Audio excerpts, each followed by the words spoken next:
I'm going to give you live data on what we see from a victim standpoint. My name's Scott Haugaard.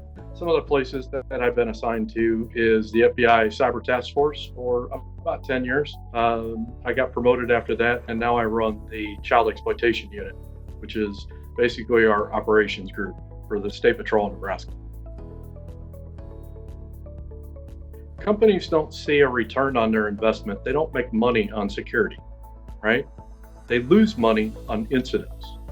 So if they take the balance and they engage employees on a personal level, teach them how to make their personal life more secure, make the business more secure, and keep that constant training and reminders up of current threats and communicate with employees about what's going on at their business to protect the environment. It makes a better employee and a much safer employee, not only at home, but also in the business itself. If you want to maintain security, you have to use vetted material. These free applications, they are totally unsecured. Right up front, when schools were closing and people were transitioning from live classrooms to virtual classrooms, we had a rush of people that were using unsecured applications to conduct business.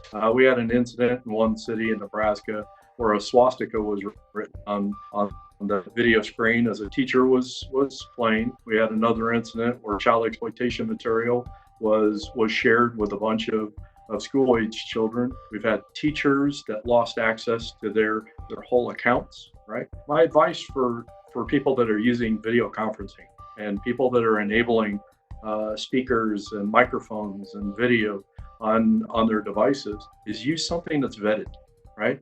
If your company allows you to use a solid product that an IT professional has verified and security people have verified, that is the best way to do business. The current threats, from our perspective, and maybe this is different from business to business, but globally in Nebraska, some of the things that we've seen is an uptick in phishing campaigns, right? Think of it like this. You have employees on a mass scale working from home. It's much easier for foreign actors, for people that are trying to steal from your organization, to get in between conversations if you don't see your coworkers every single day. It requires that you think outside the box and still do that identity authentication. It's very important that you know who you're talking to, especially when you're working from your home. Constant communication with the people that you're supposed to be communicating with, and a way of separating the individuals that aren't inside your circle of trust.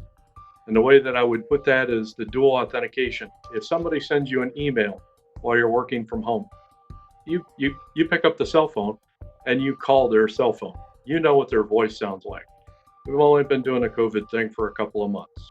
But in this environment, you've got to take that next step to verify they're the actual person that sent that message or the request. Do it on the phone, do it via email, do it via video chat so you know who you're talking to. One of the other exploits that's going around on the personal side is called sextortion. And this hits a nerve with me because it destroys lives. They're engaged in a conversation which sometimes turns sexual, right? And they end up in a state of undress, okay? And when that state of undress occurs, the outside party that's communicating with them is videotaping them. Your outside party will say, hey, I want $500, or I'll release this video to everybody on your friends list. I'm going to post it on your story. I'm going to destroy your life, right? There's a lot of pain that's going along with this. Do not put yourself in a position like that. We're probably getting, 2 to 10 reports of that a week.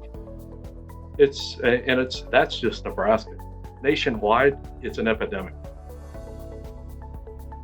You got to take the good with the bad, and I learned right up front. You gotta focus on helping people versus focusing on tragedy, right?